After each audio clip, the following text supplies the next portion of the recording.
Hello students, welcome to Electron Physics classes channel Physics with Vikas sir.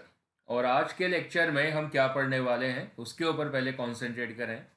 है तो ये article vector algebra का ही, लेकिन फिर भी एक ट्रांजिशन है। अभी तक के आर्टिकल्स में हमने डील करा है वेक्टर एडिशन से। इवन वेक्टर सब्ट्रैक्शन जो है वो वेक्टर एडिशन का ही एक हिस्सा था, एक पार्ट था। और राइट नाउ आज हमारा जॉनर चेंज हो रहा है and we are dealing with the multiplication of the vectors.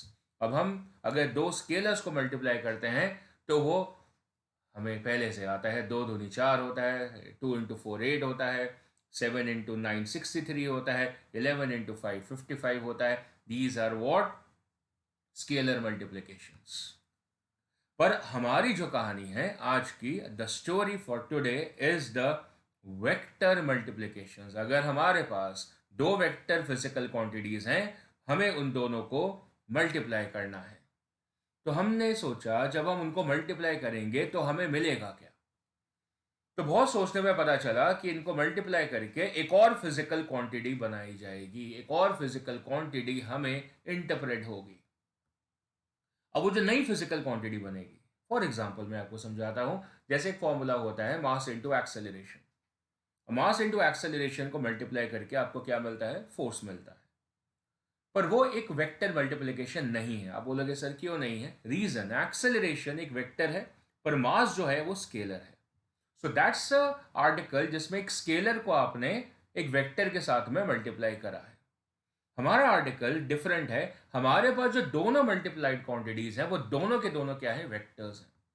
अब उनको मल्टीप्लाई करके हमारा जो इरादा है एक नई क्वांटिटी बनाने का है। तो वो जो न्यू क्वांटिटी बनी, बात समझ में आई? जो न्यू क्वांटिटी बनी, जैसे हमने फोर्स और डिस्प्लेसमेंट को मल्टीप्लाई करा। अब फोर्स एंड डिस्प्लेसमेंट दोनों के दोनों वेक्टर्स हैं, हमने दोनों को मल्टीप्लाई करा, फिर ध्यान दिया कि नई क्वांटिटी बनी क्या। तो नई क्वांटिटी जो बनी वो वर्क बनी। क्या बनी? Work. Because work is equal to the force multiplied with the displacement. So जो वर्क बनी, अब उसके ऊपर ध्यान दिया कि ये क्वांटिटी क्या है। क्वांटिटी मतलब क्या है? या तो भाई वेक्टर है या तो स्केलर है। तो पता चला कि ये क्वांटिटी क्या है? स्केलर है। तो तब हमने इस मल्टीप्लिकेशन को नाम दे दिया एज अ स्केलर मल्टीप्लिकेशन, और थोड़ा सा बढ़िया करके बोला द स्केलर प्रोडक्ट। लेकिन अगर कुछ ऐसा होता कि अगर हम दो वेक्टर्स को आपस में मल्टीप्लाई करते और जो नतीजा निकलता, जो रिजल्ट निकलता, जो फाइनल आंसर आता वेक्टर मल्टीप्लाई ऑपरेट करने के बाद, वो भी एक वेक्टर फिजिकल क्वांटिटी ही आती, तो तब हम उसको स्केलर प्रोडक्ट बिल्कुल नहीं बोलते। क्योंकि नतीजा क्या आ रहा है? वेक्टर। तो हम उसको क्या बोलेंगे? Vector product. तो कहानी की ब्रीफिंग शुरू हो चुकी है and now as you can see on the screen the multiplication of the vectors के मैंने दो पार्ट्स बनाए हैं, एक फ्लो चार्ट दिया है आपको। तो जो पहले किस्म का वेक्टर मल्टीप्लिकेशन हम पढ़ने वाले हैं, that's defined as the scalar product. So mention करते हैं इसको, दैट्स अ स्केलर प्रोडक्ट। और स्केलर प्रोडक्ट का मतलब मैंने आपको समझाया कि अगर दो वेक्टर्स को मल्टीप्लाई करने के बाद में जो रिजल्ट आता है वो स्केलर होता है, उसी को स्केलर प्रोडक्ट बोला जाता है। राइट? सो दैट मीन्स हमें बताना पड़ेगा कि वो किस तरीके से स्केलर आया। तो हमने उसके लिए एक मैथमेटिकल नोटेशन यूज करा। वो जो मैथमेटिकल नोटेशन या मैथमेटिकल ऑपरेटर हमने यूज करा, उसको हमने बोला डॉट। इसका मतलब अगर हमने एक क्वांटिटी है दैट इज P और दूसरी क्वांटिटी है Q, दोनों क्या है? वेक्टर्स हैं। दोनों में हमने ये नोटेशन यूज करा। नोटेशन क्या है? डॉट। तो इसका जो आंसर आएगा that is suppose to be P and Q are the vector physical quantity. उनका डॉट प्रोडक्ट लेके जो रिजल्ट आ रहा है that is equal to a scalar physical quantity. अगर ऐसा हो रहा है तो उस तरीके के प्रोडक्ट ऑपरेशन को हम क्या बोलेंगे? Dot product. और ओवरऑल उसको क्या बोलेंगे? अ स्केलर प्रोडक्ट। रिजल्ट क्योंकि स्केलर है। वहीं अगर हमें ऐसा लगता है कि हमारे पास दो वेक्टर्स थे P एंड Q, लेकिन हमने जब उनको मल्टीप्लाई करा, क्या करा? मल्टीप्लाई करा, तो जो नतीजा निकला, क्या निकला? जो नतीजा निकला वो क्या निकला? Another vector physical quantity. उससे हमें जो नई क्वांटिटी मिली वो कैसी मिली? वेक्टर मिली। तब हम इस प्रोडक्ट को बोलने का तरीका बदल देंगे और हम इसको बोलेंगे एज अ वेक्टर प्रोडक्ट। क्या बोलेंगे? A vector product. रीजन, जो आंसर आपका आया है वो क्या आया है? वेक्टर आया है। तो दोनों में आपने लिखते हुए फर्क कैसे बताया? वहां से इन दोनों आइडियाज को एक नया नया नाम मिलता है, और जो आपने लिखते समय बताया वो क्या है, उस पर नजरअंदाज नहीं करें, उस पर आप कॉन्सेंट्रेट करें। तो वो है ये नोटेशन। और इस नोटेशन को क्या बोला हमने? डॉट। क्या बोला? डॉट। और दूसरी दुनिया में जब आंसर आपका वेक्टर आया था, तब वो नोटेशन क्या है? वो इस किस्म का नोटेशन है। वो नोटेशन क्या है? क्रॉस।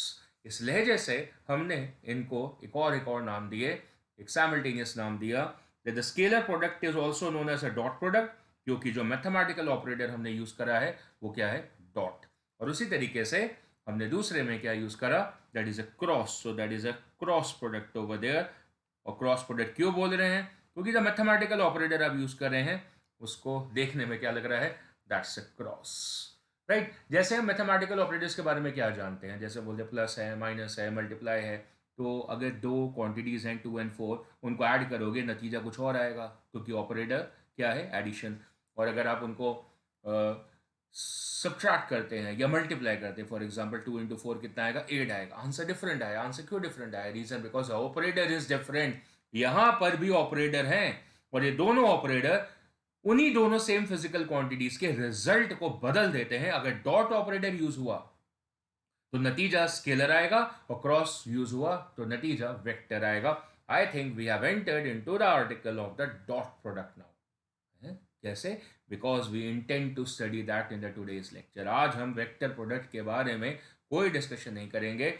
आज हम जो डिस्कशन करेंगे पूर्णतः कंप्लीटली किसके बारे में करेंगे? डॉट प्रोडक्ट के बारे में करेंगे, जिसको हम स्केलर प्रोडक्ट बोलना भी पसंद कर रहे हैं। अब क्या है कि ये आर्टिकल बहुत ही बढ़िया है, बहुत ही बढ़िया है।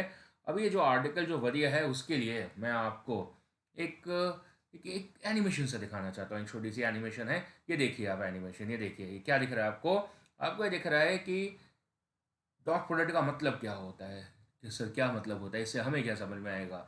इससे आपको ये समझ में आएगा कि आपके पास एक कोई 3D फिगर है, और आप क्या कर रहे हैं? एक प्लेन के ऊपर उसकी प्रोजेक्शन ले रहे हैं। क्या ले रहे हैं? एक प्लेन के ऊपर उसकी प्रोजेक्शन ले रहे हैं। जैसे इसके ऊपर कोई ऊपर से लाइट पड़े, तो एक सरफेस के ऊपर, एक पूरे प्लेन के ऊपर उसकी प्रोजेक्शन कैसे आएगी, इस आइडिया को बेसिकली अडॉप्ट करता है डॉट प्रोडक्ट। राइट, इसी आइडिया को अडॉप्ट करता है। So like this is the first impression which I want to give you. Of course I will be telling to you many things during the course.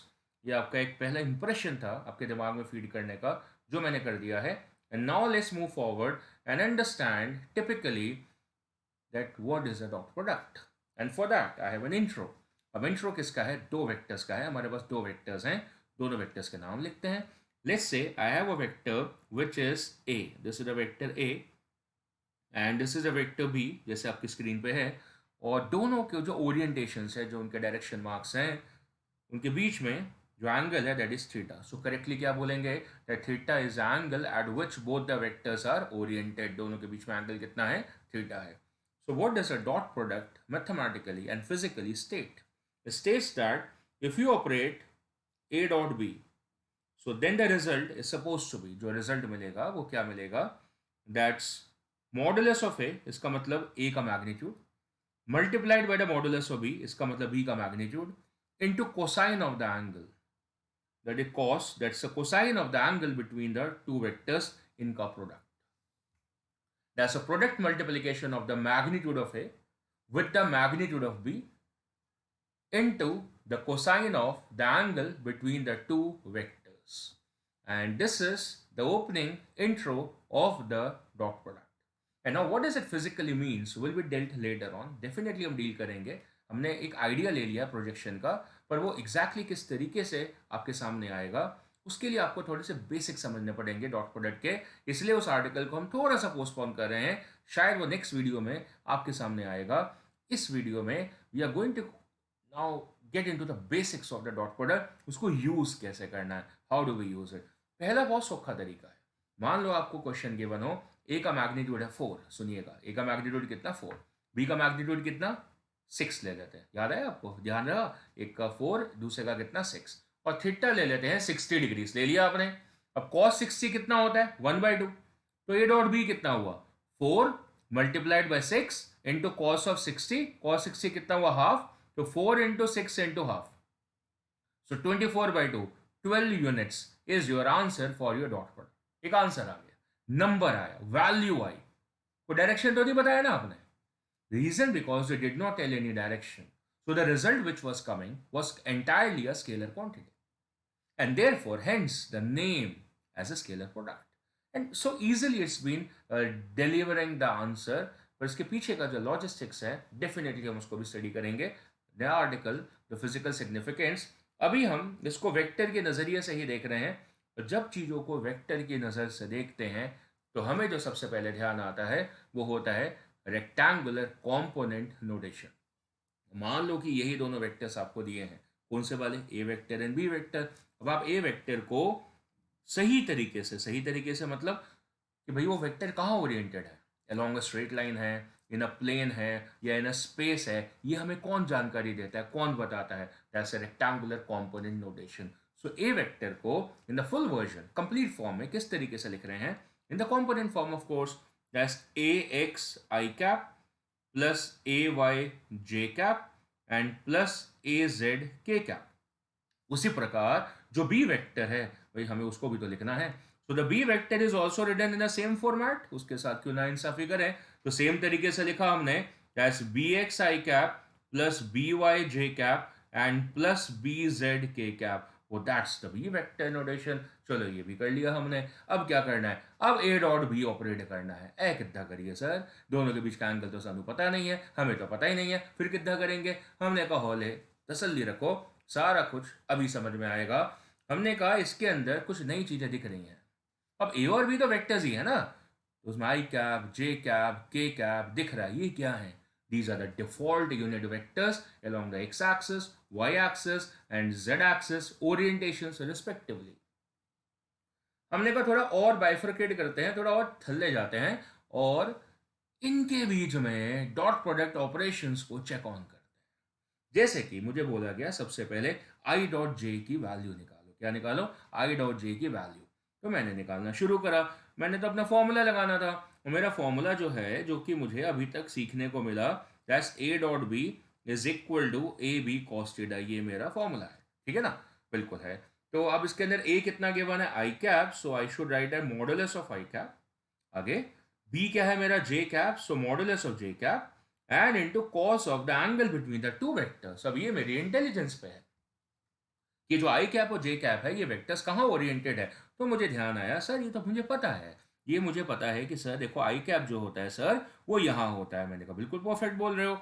और जो जे cap होता है sir, ये देखो थोड़ा सा गड़बड़ करी आपने, सही से लिखो सर, आई कैप लिखा, और सर यहाँ देखो ये वेक्टर जे कैप है और इनके बीच का एंगल क्या आपको दिखता है या नहीं दिखता है, या दिखता है सर, दिखता है, वो एंगल 90 है। मैंने कहा बहुत बढ़िया, हमारा रिजल्ट भी आ जाएगा। सो ये हो गया जी cos of 90, that's angle between the I cap and J cap.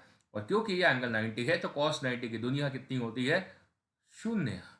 cos 90 कितनी दुनिया होती है, शून्य। तो ये आंसर कितना आ गया, शून्य। अब शून्य क्या होता है, what is zero, zero is a very respectable term because zero can behave as a scalar and the zero can behave as a vector.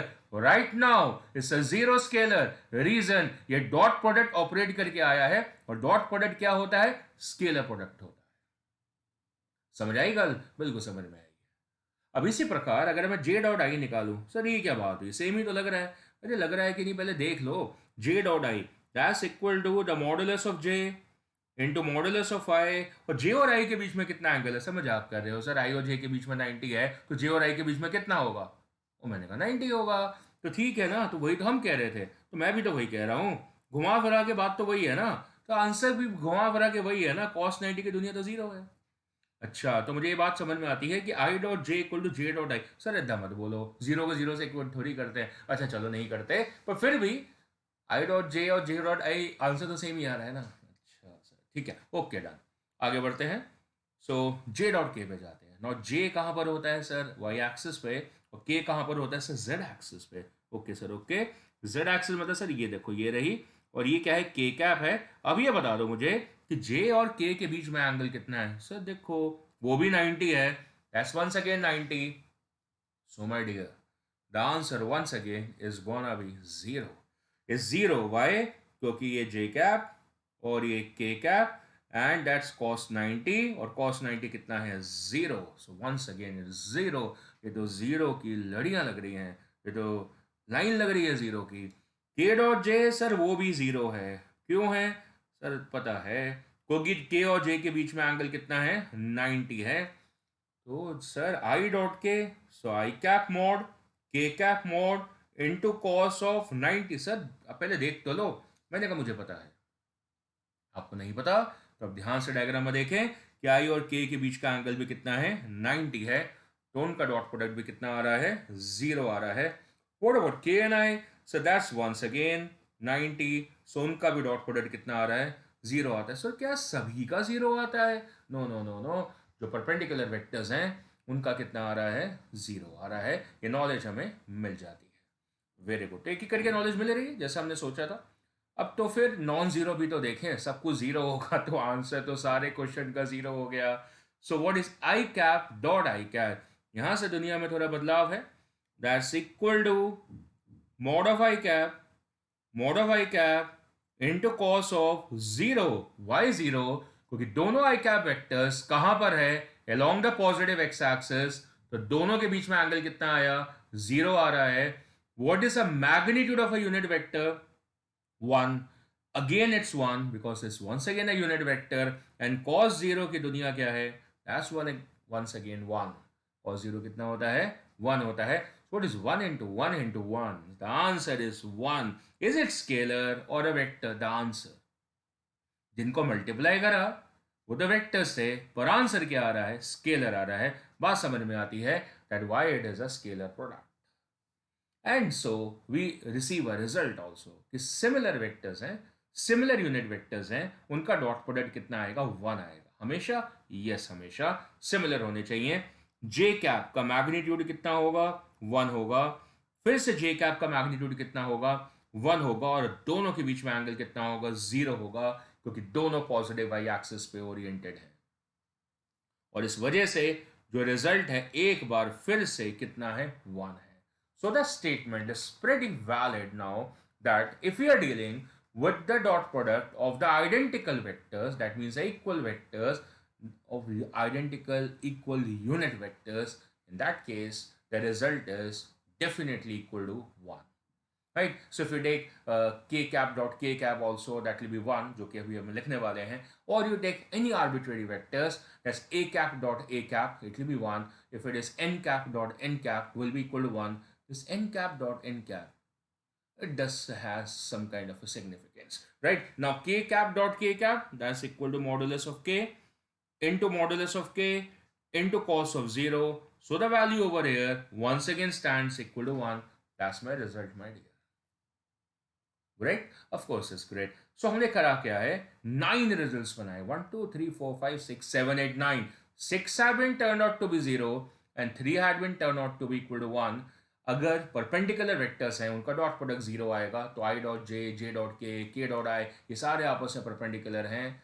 So there dot product is definitely 0. लेकिन identical अगर हैं i dot i, j dot j, k dot के, उनका answer 1 आ रहा है. बहुत सहूलियत से रिजल्ट दिख रहा है. अब हम क्या करने वाले हैं?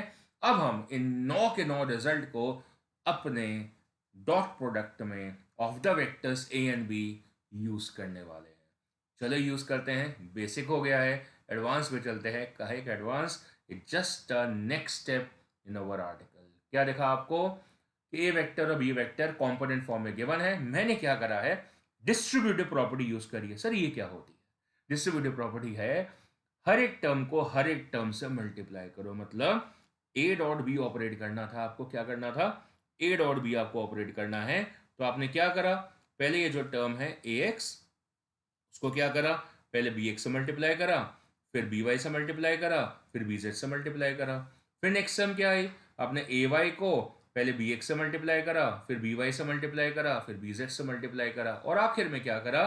ए जेड को फिर से तीनों से मल्टीप्लाई कर दिया.